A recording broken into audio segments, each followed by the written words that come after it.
Една од централните области на програмата за мали грантови на Глобалниот еколошки фонд е отстранувањето на перзистентните органски загадувачи, значи неразградливи или така наречени ПОПС. Тие се испуштаат од човековата активност, се наоѓаат во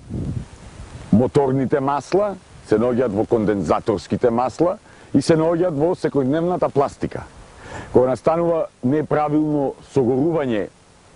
на моторните масла, кондензаторските масла, на пластиката, тие испуштаат штетни материи, така наречени диоксини, фурани, кои се неразградливи. Докажани се, научно се докажани, дека предизвикуваат, се акумулираат во масните ткива на организмите, на животинскиот организам и предизвикуваат рак. Доколку се спречи нивното испуштање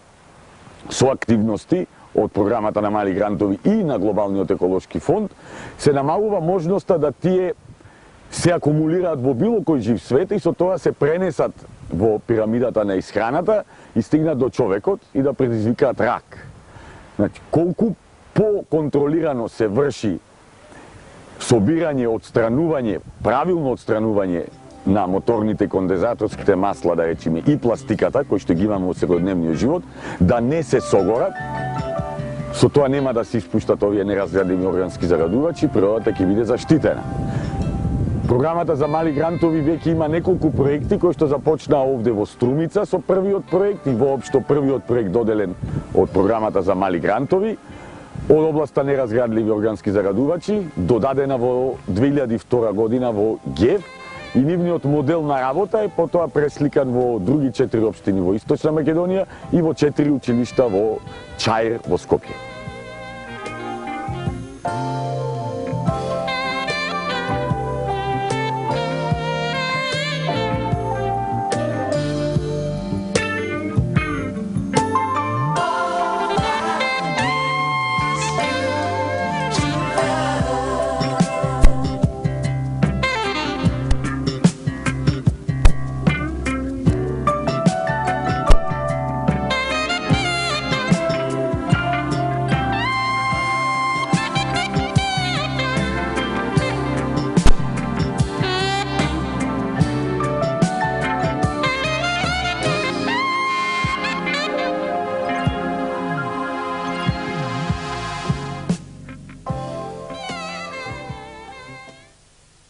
Проектот спроведен од нашата организација беше осмислен со цел да се спречи неконтролираното спалување на отпадната пластична фолија од земјоделието. За таа цел беа формирани 2 граѓански комитета во селото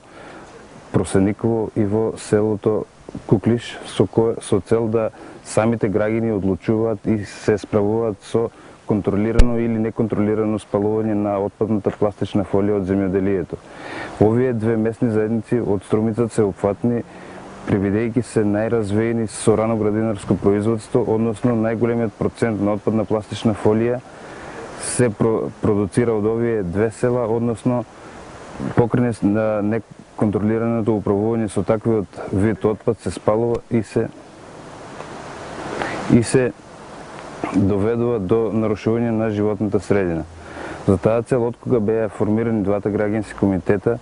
се направи анкетирање на самото локално население, што би сакало да направи понатаму, односно какви им се потребите,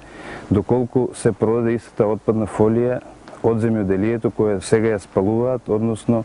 понатаму ако ја продадат, што би се направило со тие средства. За таа цел почнаа тимовите да работат на терен, значи го анкетира населението, подоцна се утврдија потребите, исто така и еколошките потреби, како што се откривање на некои запушени одводни канали, градење на некои чешми, а исто така овој проект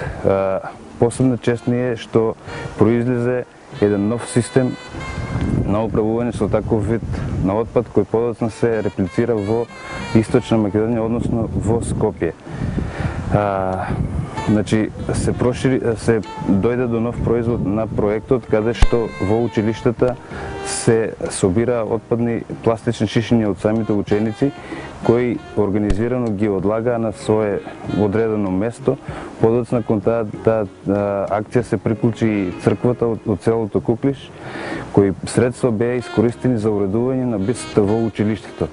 Исто така овој модел се прошири или се модифицира со мали измени во 4 училишта во општина Газибаба. Исто така се прошири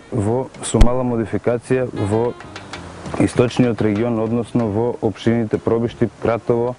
Злетово, Ранковце и Крива Паланка, кои денес